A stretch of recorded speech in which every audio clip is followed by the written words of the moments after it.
Alright, Halloween episode of Top 5 Tuesday. Gotta pick something scary to wear. Choices. What's the scariest thing I could wear? I've got it.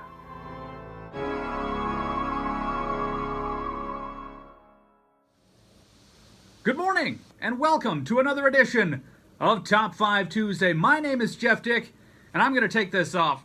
I don't think that's going to work for a whole show. Oh, man. Thing is horrifying. All right, I'm going to put that there, and we're not going to focus on that for the rest of the show. Hi there, my name's Jeff Dick, and yes, it's Top 5 Tuesday time. We're talking horror movies today. Halloween right around the corner, so it is that time of year. My top 5 horror movies. Now, they're a big thing in my house. Me and my wife, both big horror fans. I never was until I met her. She was a huge horror fan and actually turned me on to them. So in the last couple of years, we have watched numbers of horror movies. I've seen good ones, I've seen bad ones, and I'm going to count down my top 5.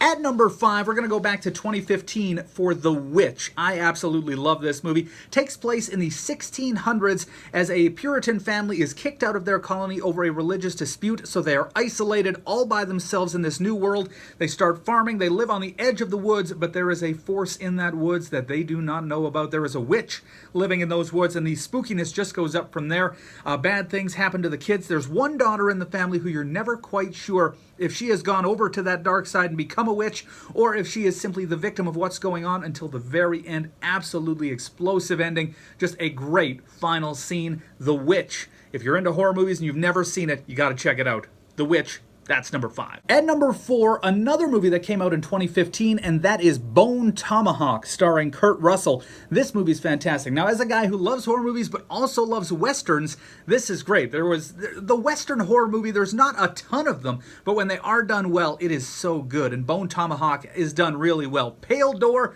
not so much. That one was on the other side of this spectrum. But Bone Tomahawk, a great Western horror movie. And I find a lot of modern movies, you'll notice The Witch as well, it came out in 2015, but it's set way far back in the past because our modern technology is too good for horror movies. So you'll notice that a lot of horror movies that have come out in the last couple of years have to be set in the past so that cell phones aren't around, because cell phones solve so many problems in horror movies. If you look back at so many of them, you could be like, well, if they had a GPS on their phone, if they had a phone to call somebody, like the cell phone solves so many problems. So you'll find in modern horror movies, many times they're either set in the past or they have to explain why cell phones don't work. They're either in some valley where there's a dead spot or somebody breaks their phone, but they have to explain why it doesn't work because it would solve almost every problem in a horror movie. So that's why you get a lot of these set way in the past horror movies, but that really works for westerns, and Bone Tomahawk does a great job of that. Kurt Russell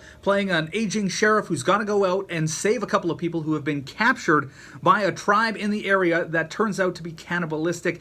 This is a gruesome movie, but the dialogue in it is absolutely fantastic. The writing is so good. You really end up caring about the characters as they go on this mission to save these people. It's tremendous. Bone Tomahawk, that is number 4. At number 3, I got The Shining. Yes, The Shining from 1980. Of course, it is a take on a Stephen King book, but it changes many things from the book. Stanley Kubrick did this movie and was always known as quite the perfectionist. He was going to do things his way, and that is really true in the story of the making of this film, because I think they broke Shelley Duvall making this movie. But Jack Nicholson as the lead character, nobody plays just downright crazy insane better than Jack Nicholson. Maybe Nick Cage. Nick Cage might be able to give him a run for his money, but Jack Nicholson plays crazy incredibly well, and watching a man's descent into madness as he is alone and isolated with his family in a hotel over the winter months, and there are some subversive forces at work, some bad spirits in that hotel.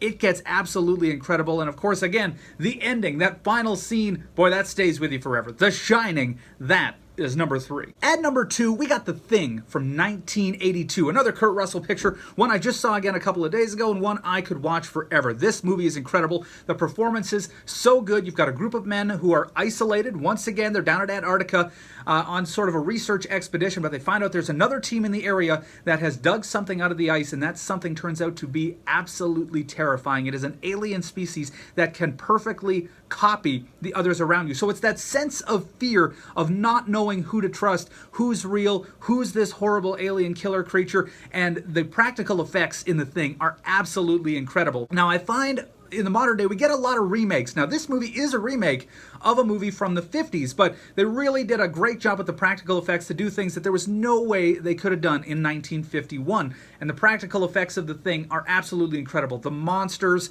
the goriness of the whole situation, it stays with you. They did an absolutely incredible job on the effect work on The Thing. And I find with a lot of modern day remakes, a lot of it's CG, really kind of takes away that physical element. You know there's not something really in the room with them. They're kind of reacting to a green screen. So The Thing, for me, is the top of the pops when it comes to practical effects in horror movies.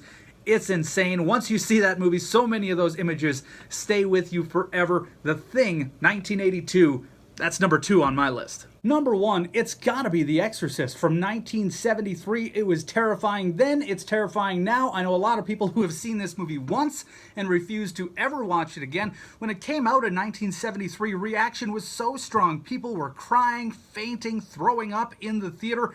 A couple of theaters had to have ambulances on call. It was absolutely insane, and that movie really holds up well today. I love the acting jobs in this one.